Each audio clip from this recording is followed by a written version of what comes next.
Welcome to Kaliма with me, George غالاوي, for Al Mayadeen TV, here in the tropical splendor on the equator, here in the center, the museums and culture quarter of the Venezuelan capital. Everything is quiet now after yesterday's extraordinary tumult when millions of people were on the streets of the capital in support of the election campaign of the ruling president, Hugo Chavez. Comandante Chavez has been in power here in Venezuela for 14 years, action-packed, controversial years in which many changes have occurred in this society. Some changes are welcomed by the vast majority of the people. Other changes are more divisive. This election matters, first of all, of course, for Venezuelans. Secondly, for all of the Americas, North and South. But it also matters for the Arab world, for obvious reasons.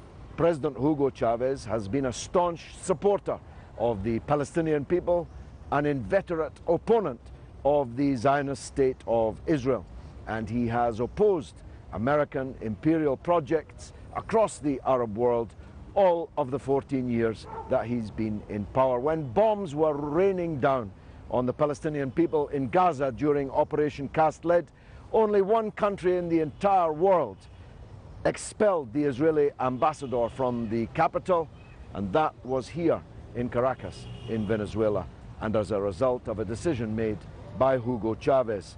So his opponent, not unnaturally, has tilted in the other direction. He's strongly supported by Israel and by pro-Israel elements in the United States. And of course, it goes without saying, with his neoliberal economics, his neocon approach to politics, he's favored in Miami, where all the emigres have congregated, as well as in the United States capital of Washington, D.C. So it's an election with many consequences, not just for Venezuelans, but for the world, which is why the city is filled with international visitors and with media from all over the world. This is not just an ordinary election in Latin America, and Hugo Chavez is very definitely not just an ordinary man. Kalima Hurra, of course, means free word, and there have been many millions of free words exchanged in this extraordinary election campaign. This is a very highly polarized political system. This is a system where President Chavez speaks for the poor, for the working people, and for the young, and his opponent Capriles speaks for the rest, and the rest are the rich. This system, where the rich own huge numbers of private television stations and private newspapers and many other means of communication, are a strange feature of what Fox News continues to call a dictatorship. In fact, Jimmy Carter said this has been one of the freest and fairest presidential election campaigns that he has ever witnessed, and he has witnessed many. Now, what's the gripe of the rich? Well, it's simple. Before Hugo Chavez 14 years ago, the money that Venezuela earns from its enormous oil and gas reserves went almost exclusively to the rich. There was no public realm. The expenditure on housing, on health, and on education for the poor masses in the country was very small indeed. And if you were born poor in Venezuela before Chavez, you were guaranteed a life with little education and little hope and little prospect. All of that has changed. The government seizes, you might say, a very substantial portion of Venezuela's oil wealth, and it redistributes it across the poor barrios in improving the health conditions and, above all, the education of the people. Venezuela has opened 22 new universities in Hugo Chavez's 14 years in power. It's the 5th largest student body in the entire world, and yet there's only 28 million people here in this country. 98% of Venezuelans now eat 3 meals a day, where before the poor very often went to sleep hungry. And the 2% that remain are eating at least 2 meals a day. Housing, everyone can see around the big cities in Venezuela, these barrios, these slum areas. usually built on a hillside and very likely to succumb to landslides and other natural disasters, leaving many thousands dead and hundreds of thousands homeless on a regular basis. President Chavez has promised that in this coming election period, in this coming presidency, that by the end of it, every Venezuelan in the country will live in a dignified house. Now, none of that is to say that Chavez has not made any mistakes. Sometimes his harsh class against class rhetoric alienates people in the country and indeed without the country. Sometimes the corruption which exists in every country and definitely exists here has degraded his personal popularity. People say Chavez is good, but the people around him are not always so good. It's not to say that state ownership of large sectors of the economy does not bring with it other problems. There is no doubt that a state ownership can sometimes mean that the people involved in the enterprise don't necessarily work for the enterprise because they know that their money is coming at the end of the month, whether or not the performance and the productivity is good. Even worse from the standpoint of the United States, not only is Hugo Chavez strongly in favor of independence for Venezuela from the United States of America, but he's deeply interested in making Latin American unity. This is something that may be of interest in the Arab world because, you see, Chavez believes that as Latin America, with the exception of Brazil, all speak the same language and all have essentially the same set of backgrounds, some indigenous, some black people who were brought to South America as part of the slave trade, and of course some who are descendants of the Spanish colonialists themselves. And President Chavez is actually a mixture of all three. He's a mixture of indigenous Indian, of black, and of white Spanish descent. He wants to unify Latin America, and as such, he's invested a very considerable sum of Venezuela's money in Latin American institutions. He's set up, for example, a Latin American television network called Telesur. He's invested in the University of the South, University of the Sur. He has invested in Bank of the Sur. He has all the time looked out for ways that he can bring the peoples of Latin America together. And of course, if they come together and are thereby stronger, the United States in this zero-sum game is considerably weaker. So Chavez has been a very considerable thorn in the side of the United States in Latin America, in the Americas. But when you look at the kind of stance he's taken on American foreign policy further abroad, well, you can see the kind of confrontation that must necessarily be created by the fact that you've got a president in Latin America of a rich and populous country which is standing, for example, firmly with the Arabs and against Israel and American policy in the region. President Chavez strongly opposed the war against Libya. He strongly opposes the foreign intervention in Syria. He strongly opposes the settler state of Israel, all of which bring him into sharp contradiction with the United States of America, and incidentally earn him the loyalty of at least 80% of the Arabs living in Venezuela, who are very considerable in number indeed. And most of them have done very well. Some of them are fantastically rich. They would normally be against Chavez on purely economic political grounds. But because of Chavez's foreign policy stand with the Arabs against the United States and against Israel, the vast majority of Arabs in Venezuela are with the president, and particularly the young Arabs, who form a very militant and active part of his formation, which we saw and you saw on the news on Al-Mayadeen, is very numerous indeed. I must tell you, as a politician myself, having been 40 years or more in politics, it is just inconceivable anywhere else in the world that a president who's been in power for 14 years can still move millions upon millions of people onto the streets, wearing their red shirts, singing his name and pledging their undying support, when there's no shortage of people trying to persuade them to do otherwise. That's why this election is such an important one. It's why there's so much world attention in it.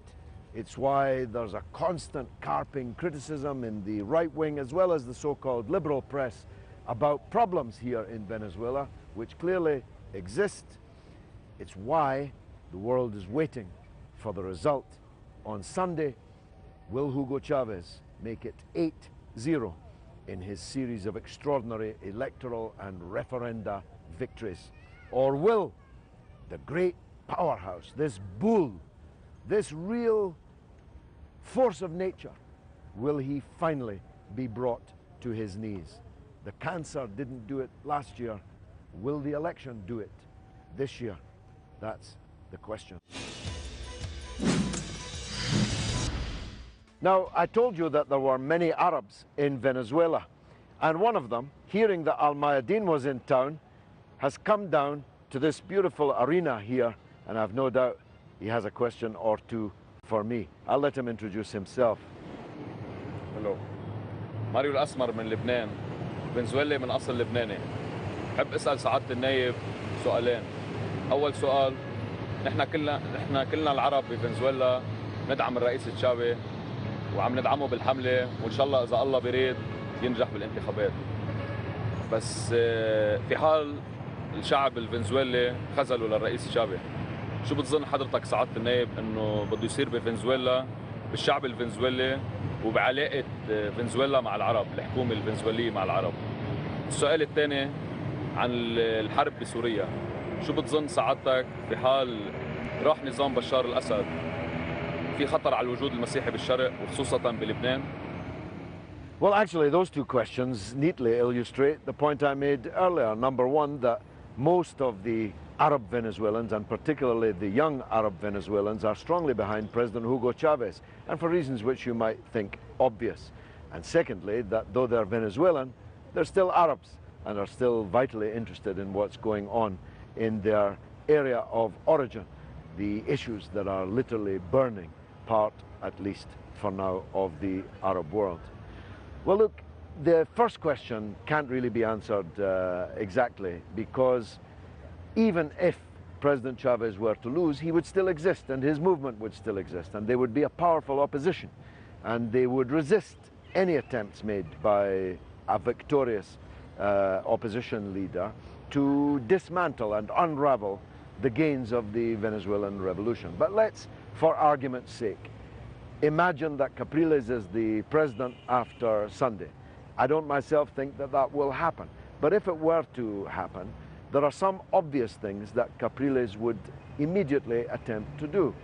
The first is to drastically reduce the role of the state and the public sector in the Venezuelan economy, to make it just another American-style free enterprise economy where if you've got money, you can buy goods and services. If you don't have money, well, you can starve and remain ignorant in your barrio with no schooling, and if you fall sick, you'd have very little chance of finding proper health care. So there would be an immediate assault on the living standards of the poor in Venezuela, and that, of course, would be resisted. There's no way that President Capriles, were that ever to happen, is going to be investing on free cable cars to bring the poor down from the barrios into the center of the city, or investing in more and more new universities, or building hundreds of thousands of new houses for poor people who can't afford to buy houses. There's no way that the neoliberal economics of Capriles would allow him to do that.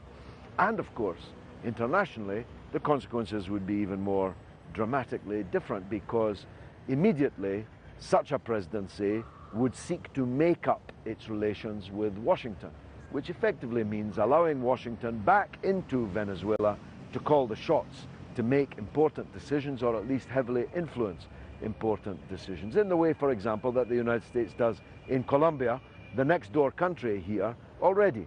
Colombia is probably, along with Chile, the last of the countries in Latin America that take orders from Washington. Well, Venezuela under Capriles would begin to be another Latin American country taking orders from Washington. Capriles has already said that he would review almost all, with the exception of China, interestingly, almost all of President Chavez's international alliances.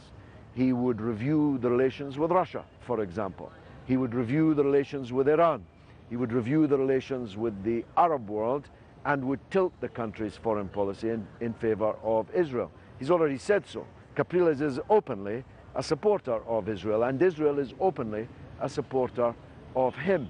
So you can see the picture that would begin to emerge, which of course helps to explain why anti-imperialist people all over the world are very much hoping that President Chavez wins again on Sunday, and why Arab Venezuelans in particular are vitally interested in a Chavez victory.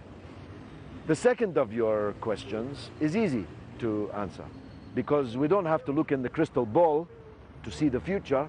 We can read the book of what happened in Iraq. Iraq had the oldest Christian population anywhere in the world. Where is it now? It's everywhere except Iraq. The churches were burned, the priests were murdered, even senior clerics were murdered.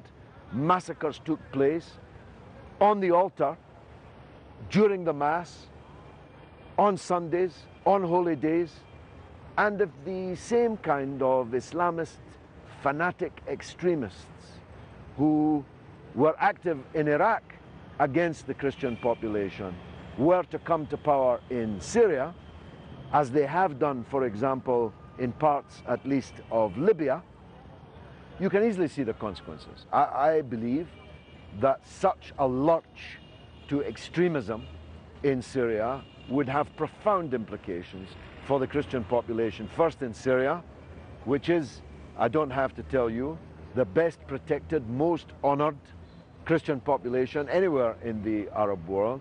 Christians are a vital part of Syrian society, and they are terrified at the prospect of these Al-Qaeda type elements, these Libyan fighting group elements coming to power in Syria. So the consequences for Christians in Syria would be disastrous.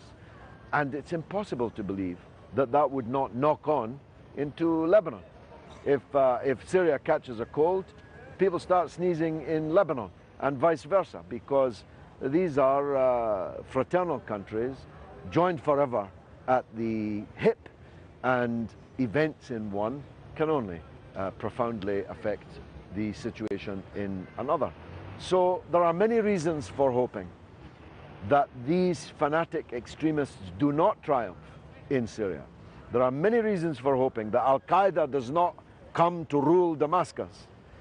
But one of them, definitely, is the whole future of relations between religions and sects within religions. Because, of course, one of the possibilities of what I describe as Sykes-Picot 2 is that we break up Syria and we break up Lebanon into sectarian, confessional emirates, which, of course, you don't need to be a genius to work out, would very quickly be set one against the other, spend as much time at each other's throats as the imperial powers could encourage them to do, and we could have a recipe for endless bitterness, hatred, and maybe even conflict, maybe even war. So I'm against the victory of these fanatic extremists for many reasons, but one of those reasons is that I want to preserve what is precious, the good relations that existed between Muslims and Christians in the Arab world for a millennium, and which have been divided and split and torn asunder as a deliberate policy of divide and rule by the big powers. When the Crusaders left, they were hoping that Arab Christians and Arab Muslims would never get along together, but they did. Until Zionism came to Palestine, Muslims and Christians lived happily side by side.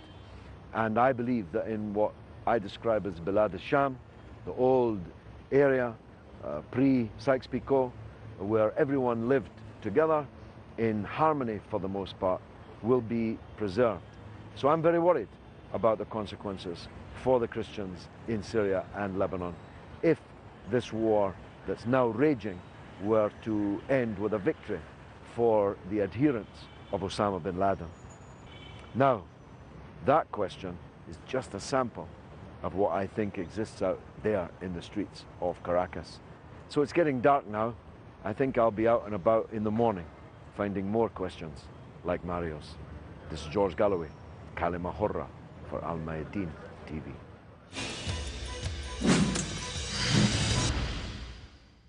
Welcome back to this very special edition of Kalima Hurra on Al Mayadeen television with me, George Galloway. Still here in the tropical splendor of Caracas, Venezuela, on the equator. It's been pretty hot here politically over these last few weeks and months, but all is admirably quiet now as the public contemplate how they're going to vote when the polling stations open at 6 o'clock in the morning just tomorrow. Everything is quiet because electioneering is banned for the last 2 days here in Venezuela, and that's probably a good thing because temperatures were very high with the rival rallies and the rhetoric flying between both camps, left and right, in the run-up to polling day. On the 7th of October, Venezuela will decide, and it will decide soberly. As a matter of interest, the sale of all alcohol is banned in Venezuela for 48 hours before voting and 24 hours after voting. So whatever tempers are aroused, at least they're not alcohol fueled. Now, the whole world is watching this election. It's not just a normal South American presidential election, and President Hugo Chavez is certainly not just a normal president of a South American country. His reach across this region is massive, and his influence in the world is growing and is significant. Nowhere more than in the Arab world, where his very clear stand on behalf of the Arabs and against American policy in the Arab region, and very strongly with the Palestinians and against their Israeli occupiers. So much rides on this election, and everybody has a point of view. I have one. The children playing around me here in this playground in the park of Generalissimo Francisco Miranda, one of the heroes of Venezuelan independence. Every child, every man, every woman has a point of view also. I'm out and about taking questions from local people, including local Arab Venezuelans, one of whom is with me now. Let's hear what he wants to ask. Welcome to Kalima Hurra. Tell me, what would you like to say? أنا اسمي ناجي حمود لبناني من لبنان الغربي حوش الحريمي. كوني عربي لبناني أقيم في فنزويلا، أود أن أسأل حضرتكم بخصوص الوضع القائم الآن في فنزويلا. هو سؤالي في حال أو ماذا تتوقعون حضرتكم بعد فوز الرئيس الفنزويلي هوغو تشافيز فريا في الانتخابات؟ ماذا تتوقعون حضراتكم بالتغيير الذي سيحدث في أمريكا أو في وجهة نظر الأمريكان باتجاه فنزويلا سياسيا، وفي وجهة النظر الأمريكيين أيضا بخصوص البترول؟ والجميع يعلم لطالما كان الهدف الأساسي الأمريكي هو البترول. وهنا نتذكر كلمة الرئيس أوباما حينما قال للرئيس السابق بوش: أنت تبحث عن حروب بعيدة المدى بغية الحصول على البترول، وها هو البترول على بعد خطوتين، وهو كان يقصد فنزويلا. Well, it's a very good question, Naji, and it calls into question the whole issue of the relationship between the United States and Venezuela, who are relatively near neighbors and should have friendly relations. They should have trade relations. And indeed, for a very long time, Venezuela sold most of its oil to the United States, and the United States got most of its oil from Venezuela. And there was no reason why that could not continue to be the case. The problem is the United States wanted to have a sweetheart arrangement with Venezuela so that they had favorable prices for the purchase of oil at prices which were vastly below the international price. Now, Venezuela is a sovereign and independent country, albeit one within the American continent that would prefer to have good trade relations with the most powerful of the American countries, the United States. But there was a long time where the United States was expecting Venezuelan oil for peanuts, for pennies, cents, and that could not continue because that would be an affront to Venezuelans' national independence and sovereignty, as well as impoverishing the public here in Venezuela. So President Chavez's view is clear. He's happy to sell oil to the United States, but it has to be at the international price. There cannot be any dramatic reduction for the United States, especially when the stand of the United States government and the United States media has been almost unremittingly hostile to the 14 years of President Chavez's rule. You can't routinely describe and act as if Venezuela was some kind of dictatorship and then expect them to give you oil cheap. This is completely ridiculous. But this is part of a bigger question. The United States has to realize that it does not own its backyard. The Monroe Doctrine, whereby Latin America was the United States' backyard. Latin America is nobody's backyard. Latin America is Latin America's front yard. This great population of booming economies cannot be described as anybody's backyard. So the United States has to begin to treat Latin America with respect, and it has to treat Venezuela with respect. President Chavez is a democratically elected political leader, and he has to be treated as one. And if, as I expect, he is re-elected for another 6 years as the president of Venezuela, then whoever is the next United States president, whether it is President Obama or perhaps more sharply this will come into focus if it is President Romney, then if they want to have good relations with Latin America, they'll have to treat the presidents and the people of Latin America with respect. President Obama, you can see it on YouTube, when Romney first began to talk about Venezuela in this presidential election campaign, said, "Can anyone give me any evidence that Venezuela is in any way a menace to America's national security?" That's what he was saying then, back some months ago. But Romney has continued to raise hostile and insulting questions about Venezuela throughout the campaign. And President Obama has had to move tack towards more hostile rhetoric against Venezuela. I hope that that's not a sign of things to come. If President Obama is re-elected, he has no need to make more problems with Venezuela. He already has enough problems elsewhere in the world. And if President Romney, God forbid, should come to pass, then he ought to know that the United States is already in deep trouble around the world because of its insistence on treating other people as if they were vassal states. You know, Donald Rumsfeld, the defense secretary under George W. Bush, said something so ridiculous it's almost impossible to believe that he said it, but he did say it. Donald Rumsfeld said, and I'm quoting him, he said, "It's not America's fault that God put America's oil under other people's countries." He actually said that, and he actually believes that. God didn't put America's oil under other people's countries. God put other people's oil under their countries. And the oil business, like any other business, is buying and selling. President Chavez doesn't want to drink this oil. He wants to sell it. But he wants to sell it at the best price that he can obtain for the people of Venezuela and for his project of Latin American unity and Latin American development. And the United States is just going to have to live with that manifestation of Venezuelan independence and sovereignty.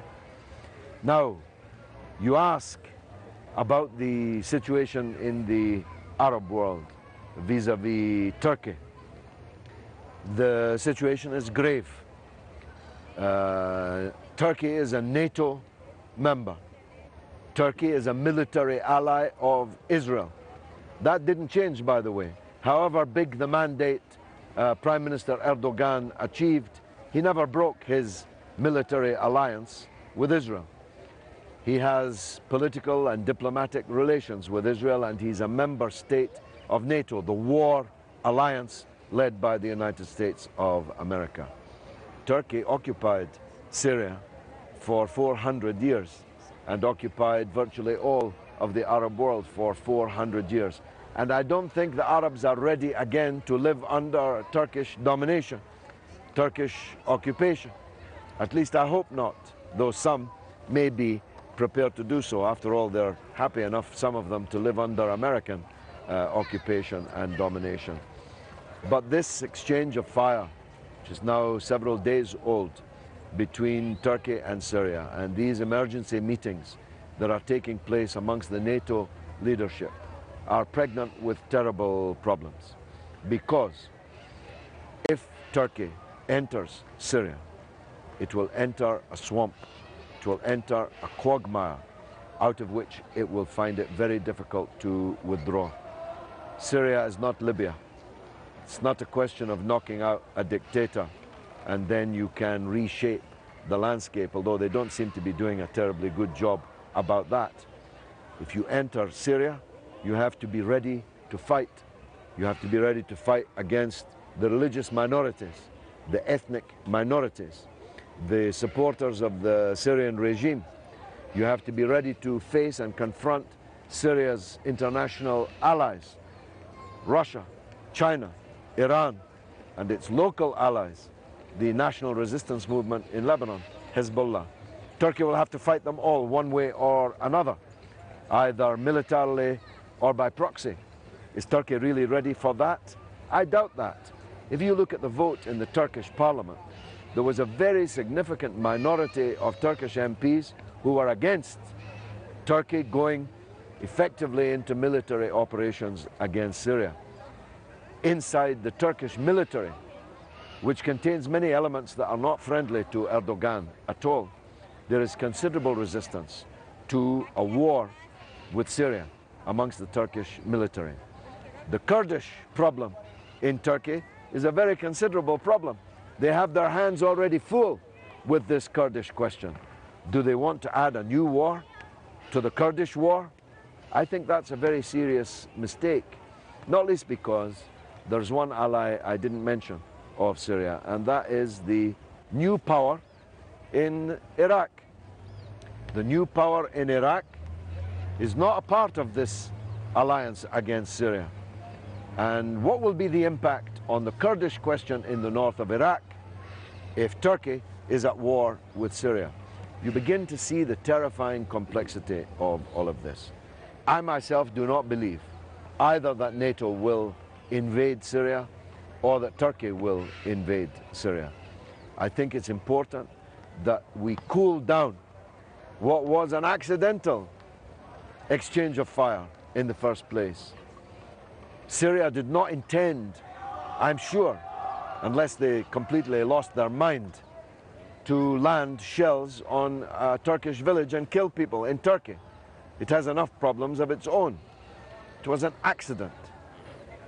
And the irony is, Syria is now being lectured that it must respect the territorial integrity and sovereignty of Turkey.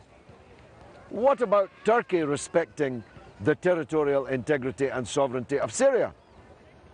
Turkey is a base camp for an armed insurrection against Syria, its neighbor. Yet the United Nations is allowing that whilst condemning Syria for not respecting the territorial integrity and sovereignty of Turkey. It's ridiculous. Each country should respect the territorial integrity of each other and the sovereignty of each other. As long as one side is routinely violating the sovereignty and integrity of Syria, what is Syria supposed to do? So it's time to cool this down. It's time for the Arabs to call a halt to this war in Syria and to facilitate the Kofi Annan plan, which is still extant and which remains the only peaceful way that this matter can be resolved. A peaceful transition to democracy in Syria without foreign intervention. and without extremism being imported into Syria, a land of 23 or 25 different religious and ethnic sects and nationalities. That's a very, very explosive mixture, and people shouldn't casually throw fire on top of that mixture. Thank you very much. Nyaji, let me thank you for your questions, but I've got a big queue of people waiting to talk to me now on كلمة حرة on Al-Mayadeen. Thank you very much indeed. Shukran Habib. Hi, welcome to كلمة حرة. What would you like to ask me? Give me your name first. مرسال الأسمر من لبنان. بدي أسألك سؤال، إذا في حال ربح الرئيس أو خسر شو معقول يأثر علينا نحن كعرب هون بفنزويلا؟ لأنه كل العالم بتعرف إنه كابريلي هو عم بيأيدوا اليهود، هون. شو معقول يصير معنا العرب إذا في حال خسر الرئيس هون على الانتخابات هلا اللي عم بتصير؟ Well, this is the reason why we're here, because this election matters to the Arabs. It matters, of course, first and foremost to the Venezuelans. It matters secondarily to the people of the Americas, whom Chavez has been trying to unite and to make truly independent and truly sovereign. But of course it matters a lot to the Arabs. Chavez, for 14 years, has stood with the Arabs. He stood against American policy in the Arab world, stood against Israeli policy in the Arab world, he stood beside the Palestinians. He was the only Arab friend during the attack on Gaza in Operation Cast Lead, who expelled the Israeli ambassador from his capital. He's offered any Palestinian in the world who wants to come to Venezuela citizenship, which is something that very few of the Arab governments would have been prepared to do. And Capriles, of course, has tilted in the opposite direction. He is open. He's a supporter of Israel. He's a supporter of the United States. And the United States and Israel is supporting him. Capriles, his opponent, has very close relations with Israel and with pro-Israel elements in this region and indeed elsewhere. So the Arabs have a vital interest in the outcome of this election tomorrow. Some people say it's going to be close. Some people say, the polls say, that President Chavez is going to win quite comfortably. We'll see in just a few hours what the outcome is. But one thing's for sure, the friends of the Arabs must want a Chavez victory. The enemies of the Arabs definitely want a Capriles victory. That's the long and the short of it. Good question. Thanks very much for coming on كلمة حرة. Sorry, I've got a lot of people to talk to. Thanks so much. Assalamu alaikum. What's your name and what would you like to ask on كلمة حرة here in Caracas, Venezuela? Thank you. I'm Michel from Lebanon. بدي أسألك عندي سؤال هيك على طول كان شاغل لي بالي. نحن بنعرف إنه بالشرق في أزمة وممكن تتطور لمشاكل، وهالشيء رح يأثر على منابع البترول بكل الشرق الأوسط، وبنعتقد إنه المنبع الوحيد للبترول رح يضل بفنزويلا. فالانتخابات اللي عم نعيشها نحن اليوم بفنزويلا ممكن تأثر سلبيا أو إيجابيا بالنسبة للبترول العالمي. فقديش حضرتك بتعتقد إنه العملية الانتخابية اليوم عم بيديروها القوى الكبيرة مشان يقدروا يسيطروا على منابع البترول في حال صار مسار بالشرق الأوسط؟ Well, that's a very intelligent and sophisticated question. And I must say I hadn't actually given that matter any thought. But my initial reaction is that you could very well be right. Because clearly if there is an American attack on Iran, Iran's production will collapse. The Iranian retaliation will close the Straits of Hormuz. The Arab allies of the United States will be attacked and their production will fall. There will be a massive increase in the price of oil on the international markets, a massive reduction in supply. And Venezuela is one of the great petroleum exporters on the earth. And there's a history in this because in the Second World War, it was Venezuelan oil which fueled the American war effort. If not for Venezuelan oil, America would not have been able to fight the Second World War. And clearly, if President Chavez remains in power here in Venezuela, then America doesn't have an ally, it has an opponent in power. If Capriles is the president here, it will have an ally, maybe even a puppet in power in Venezuela. And they can dictate to Venezuela how much production and what price, as they used to do before. Look, I stress, President Chavez wants to sell oil to the United States, but he wants the proper price for that oil, because he's running Venezuela in the interest of Venezuela, not in the interest of either oil companies or the United States, so that they can sell their gasoline cheap to their own people. You know, Donald Rumsfeld once said that it's not our fault that God put America's oil under other people's countries. I know it's funny, it's like a joke, but he really, yeah, Rumsfeld really did say that, and he believes it, that it's unfortunate that God put America's oil under other people's countries. Well, that's of course not true. God put other people's oil under their own countries. And if you want to buy it, you have to buy it at the price that is established in the international market. But clearly, God forbid that the United States or Israel, which is the same thing, attacks Iran in the early part of next year, then clearly Venezuelans' oil as a swing producer could become a very significant and important issue indeed. Michelle, thanks. You made me think. All the best to you. Thanks so much. Hi there. What's your name? What would you like to ask me on Kalima Horra? Hola, mi nombre es Marjorie Silva, soy publicista y vivo en Caracas, Venezuela. Quisiera saber cuáles son sus expectativas de hecho a las elecciones venezolanas y qué lo motivó de venir como observador internacional. Well, actually, there's an enormous amount of international interest in the outcome of this election because President Hugo Chavez is not just an ordinary man, and Venezuela's election is not just an ordinary election. People have come from all over the world of all different kinds and for all different reasons, but they're all interested. I'm interested on two levels. Al Mayadeen Television is an Arabic language television speaking to the Arabic speaking world, and the Arabs have a vital interest in the outcome of this election because Chavez has stood with the Arab people against the United States domination and stood with the Palestinian people against the Israeli occupation of their land and their dispersal around the globe. Indeed, President Chavez offered all Palestinians the right to come and be citizens here in Venezuela, which is something that no Arab ruler could easily or would easily do. Chavez expelled the Israeli ambassador from Caracas when Israel attacked Gaza in the Operation Cast Lead. So I'm interested obviously on that level, but I'm interested on another level. I'm a politician of the left.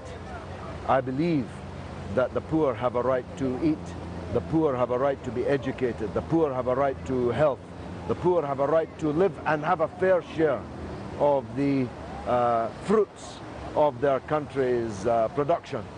And until Hugo Chavez, the poor in Venezuela had nothing.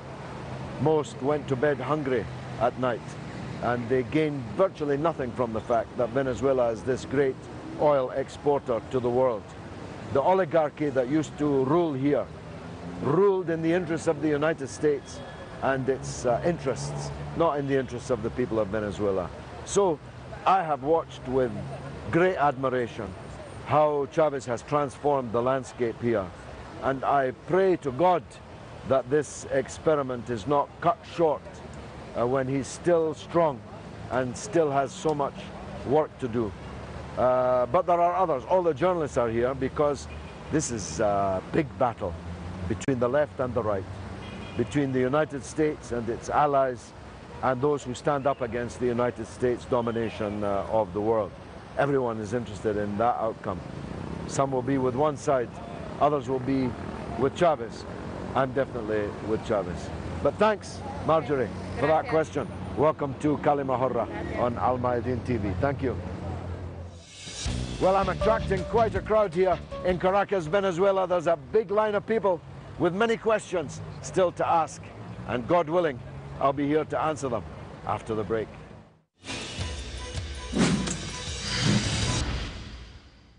Welcome back to Kalima Horra with me, George Galloway, for Al Mayadeen Television here in Caracas, Venezuela, on the eve of an absolutely portentous presidential election vote, which begins at 6 o'clock tomorrow morning. Welcome, sir. What would you like to ask me on كلمة. Bienvenido a Venezuela. Mi nombre es Luis Fagundes, comerciante aquí en Caracas, Venezuela, y yo quiero hacerle una pregunta. Ya la oposición 24 horas antes de las elecciones está cantando fraude. ¿Qué opinión tiene usted sobre eso? Porque ellos hace tiempo están atacando al órgano, atacando al árbitro. ¿Y qué le parece a usted esa guerra no solo nacional mediática como internacional atacando al árbitro electoral? Well, look, I think the Venezuelan opposition has a confused position on all this, because only a few hours ago they were telling us they were extremely confident that they were going to win the presidential election. A few hours later, they're telling us that there's going to be massive electoral fraud. The truth is that neither of these two propositions is likely to be true. It's often the case in elections that the party which realizes that it has not done enough to win, maybe it's made some gains, some advance, but not done enough to win, takes recourse in this claim of electoral fraud. All I can say is I've seen absolutely no evidence of any malfeasance in the election at all. On the contrary, there's an excess of democracy here in Venezuela. The private television companies, the private newspapers, private interests are all firing big guns on behalf of Capriles, the opposition leader. The United States is landing its ammunition, electorally speaking, on Venezuela to try to influence the result. The marches of the opposition, the meetings of the opposition have been big and considerable, and nobody has interfered with them. And the computerized election machinery which will be used tomorrow in the election is tried and tested in Venezuela. It's been used for the last 6 years in all the votes in elections and referenda. And people understand it now. And the CNE on the opposition Global Vision television channel just last night was being complimented wholesomely, fulsomely by the opposition journalists. So it's a bit late to say that there's electoral fraud going to happen. It seems to me likely that this is a kind of insurance policy to give themselves something to say when, as I expect, President Chavez wins a decent-sized victory in the elections tomorrow. Jimmy Carter's center was very clear. The process in Venezuela is clear and transparent and free and fair.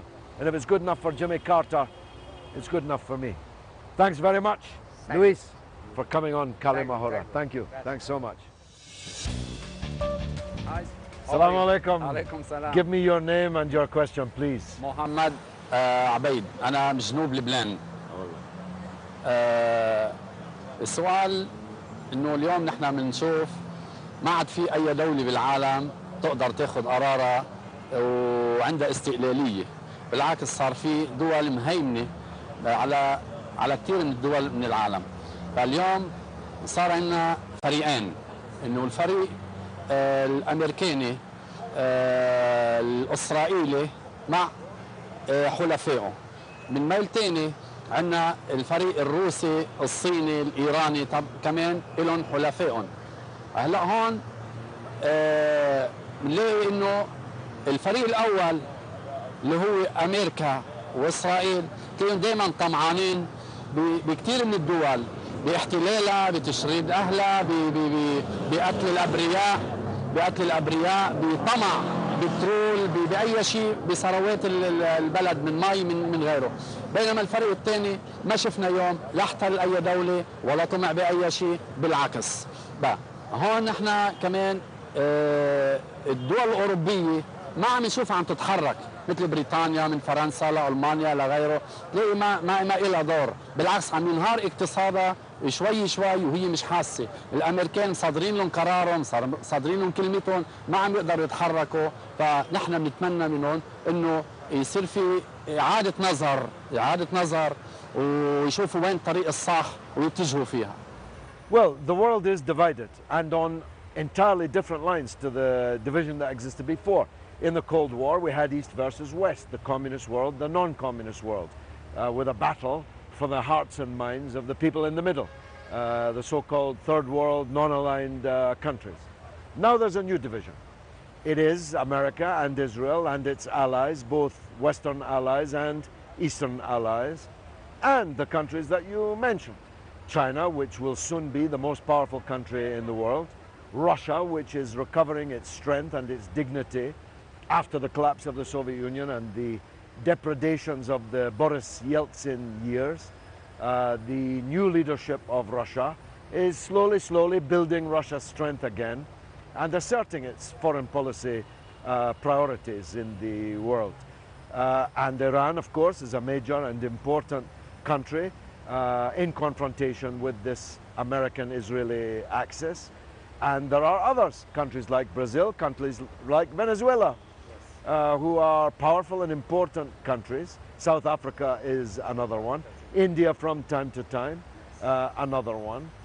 They are standing up against the idea that the United States can just rule the world as it pleases. The truth is, Russia and China and Iran and Brazil and South Africa and India and Venezuela, they're not invading or occupying anybody. They're trying to build their own countries. But the United States has invaded and occupied more than 50 countries in the last 50 years and killed millions upon millions of people. 3 or 4 millions in Vietnam, 2 millions in Cambodia. They've killed people all over the world in the name of democracy, in the name of liberty and freedom. They've killed and destroyed. So for me, I know which side I'm on in this division. Now you ask me, where does Europe fit into this? Countries like France and Britain. Well, Britain and France are dripping in the blood of people from their own empire past. Before the Americans were slaughtering the Vietnamese, the French were slaughtering them. The British had an empire so vast that upon it the sun never set, because God would never trust the English in the dark. Britain went around the world, occupying other people's countries and stealing their things. Now France and Britain, neither of them, even together, is strong enough to invade and occupy other people's countries. And if I don't have a duty as a British person to say that, who has that duty? The good news is there are millions and millions of people in Britain and in Europe who reject the idea of their countries being empires again, of their countries being attack dogs for the big empire of the United States, and who stand in solidarity with the victims of that big power aggression, that imperial aggression. And I don't think that's going to change. That's why Venezuela is so important, because it shows that another way is possible. It shows that independence, sovereignty, standing up to the United States, opposing Zionism, backing the victims of imperialism, and supporting Latin American unity and independence can work and can be popular, and millions of people can be moved onto the streets and into the ballot stations in order to support it. And I pray to God in these last few hours, that Chavez is re-elected for another 6 years. Anyway, thanks for coming on كلمة. It's been great to talk to you. شكرا كثير. Welcome to كلمة, Senora. Thank you very much for coming on our television program. And I think you've got a good question for me. I hope so. Bueno, encantada. Bienvenido a Venezuela. Mi nombre es Isabel Padilla. Yo soy actriz. Bueno, primero me gustaría saber si usted está enterado de cuál es la situación en Venezuela. ¿Cuál es la situación en Venezuela con el gobierno del presidente Hugo Chávez? Yo soy opositora. Yo jamás voté por el señor Hugo Chávez. O sea, yo no soy lo que llaman aquí en Venezuela chavista arrepentida, esos que votaron en el 98 y luego se arrepintieron. No, yo jamás creí en él, porque desde que él asomó su cara el 4 de febrero, yo nunca creí en él. Y el tiempo me ha dado la razón, porque es una persona sumamente falsa y mentirosa.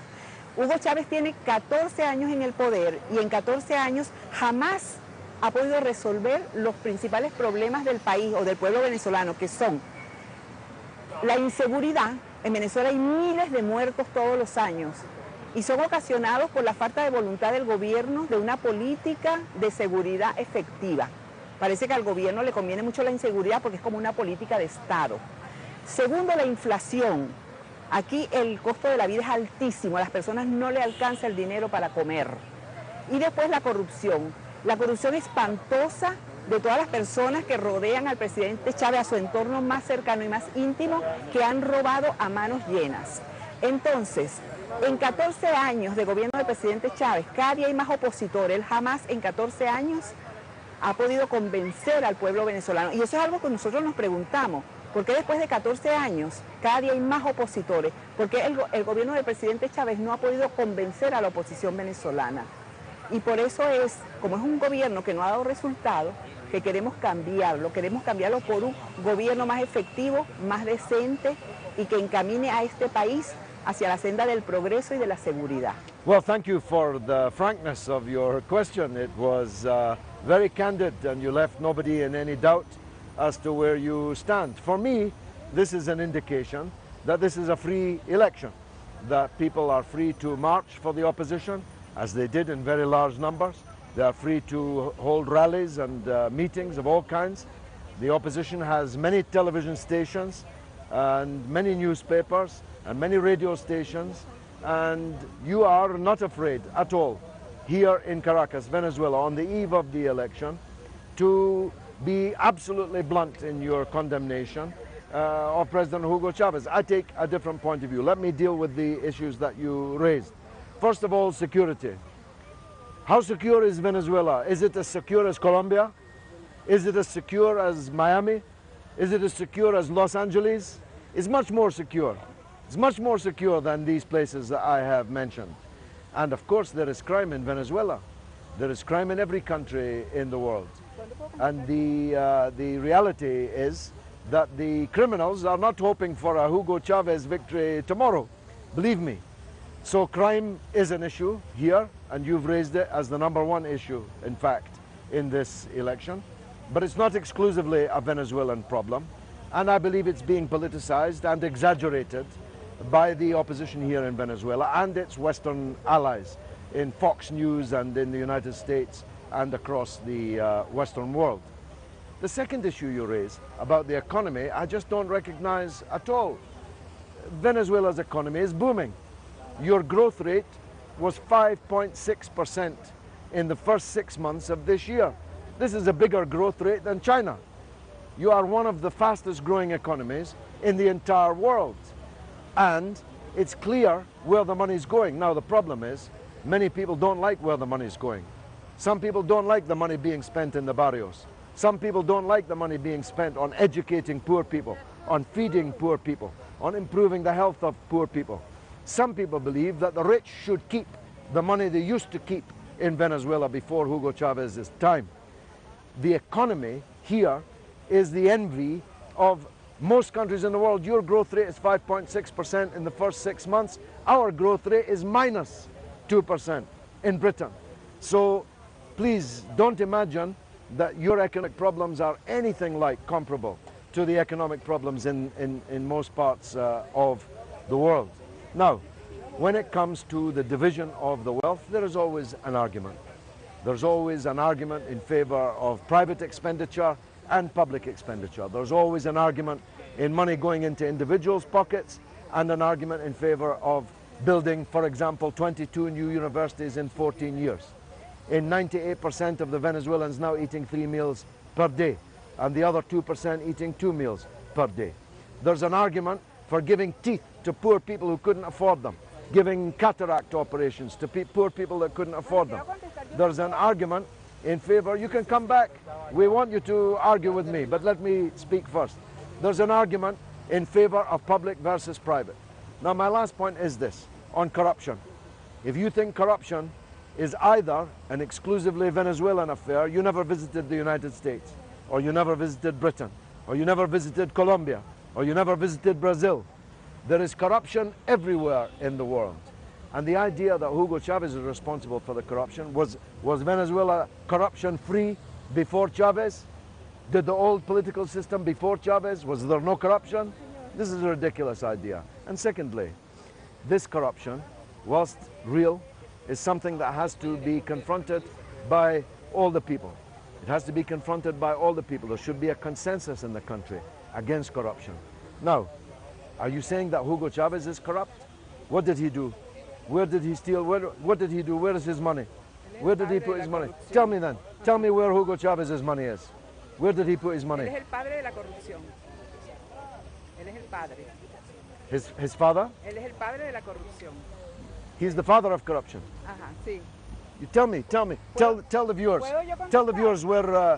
Tell the viewers where Hugo Chávez put his Mire, corruption. le voy a decir algo. A mí no me importa lo que pasa en China, ni lo que pasa en Colombia, ni lo que pasa en Miami, ni lo que pasa en Estados Unidos. A mí me importa lo que pasa en Venezuela. A mí me importa la corrupción en Venezuela. No me ponga ejemplos de otros países.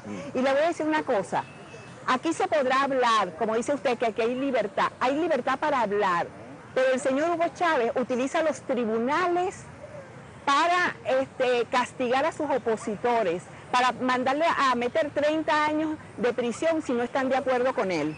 Quiero que lo sepa. Entonces, aquí solamente hay libertad para hablar, no hay libertad para ninguna otra cosa. ¿Entiende? Y el señor Hugo Chávez es el padre de la corrupción.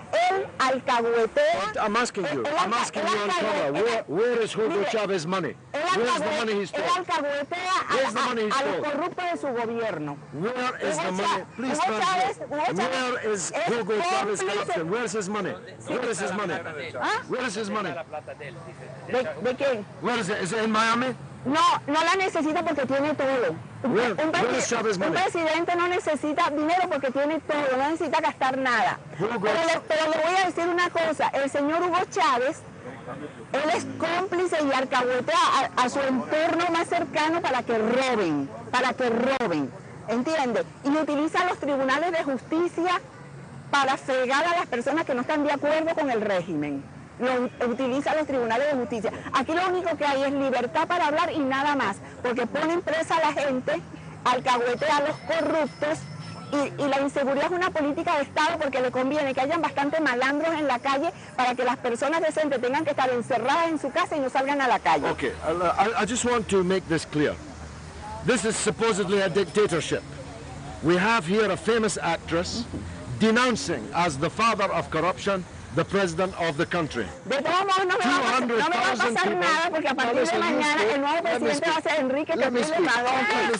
¿Entiende? Va a ser, y entonces Hugo Chávez no va a tener poder para volver a poner preso a nadie. Okay, let me speak. This is supposedly a dictatorship. We have a woman, a famous actress, denouncing the president of the country here right in the center of Caracas. We had 200,000 people just a few days ago demonstrating in support of the election campaign of Capriles, the opposition candidate for president. He's had, hold on, I'm speaking. He's had rallies, the private,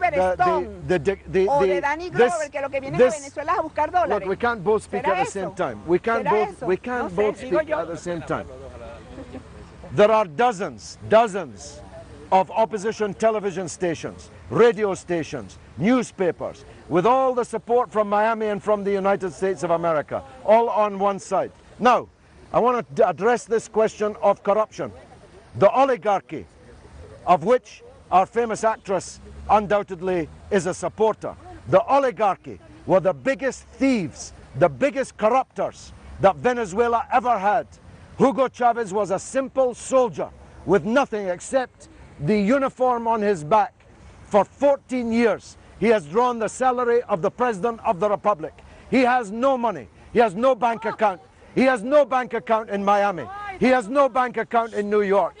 I know, because Hugo Chávez, if he had a bank account in Miami, these people would be giving us the number and telling us how much money was in it. These people in Iran, anybody that put their money in a bank in Iran would have to be crazy. Money in Iran is disappearing down the plug hole. Chávez, whatever else he is not corrupt. Chávez might have made mistakes. There might be corruption in Venezuela, but Chávez, like Castro, has never stolen 1 cent from the people of Venezuela. The real thieves, the real crooks are the oligarchy who ruled here before, and if she has her way, will rule here again tomorrow. Senora, you're a very good actress. You're a very good actress. You're a very good actress. This has been George Galloway in a very special edition of Kalima for Al Mayadeen TV. right here in the center of a free and fair election where everyone can have their say, where every word has the right to be free. Assalamu alaikum.